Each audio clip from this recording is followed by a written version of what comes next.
आत्ता एक आपला रिक्षावाला मित्र असंच आमचं बोलणं चालू होतं. तर ओलाबद्दल त्याने विषय काढला. बोललं ओला भंगार आहे, कधी रेट जास्त देतं, कधी कमी देतं, कधी ऑर्डरच देत नाही, रिक्षावाल्यांचे लय प्रॉब्लेम करतो. तर तो बोलतो आपला ओला एवढा भारी आहे, 1 किलोमीटरचे 50 रुपये देतं, 49 रुपये देतं. आणि खरंच त्याला पडला आणि बघितलं तो ऑर्डर पिकअप पॉइंट होता 2.7 वरती, किती 2.7 किलोमीटरवरती, आणि ड्रॉप पॉइंट होता 1.8 वरती.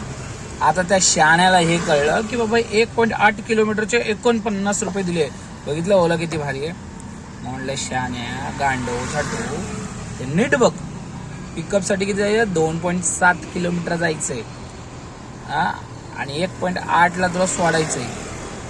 ओला 50 रुपयाच्या नादात पडू नका, गेम करते गेम. आणि तो सलमान हिंदुस्थानी भाऊ बडे बडे बडे बडे बडे भाडे उचलतो, इथं घंटा एक पडे ना.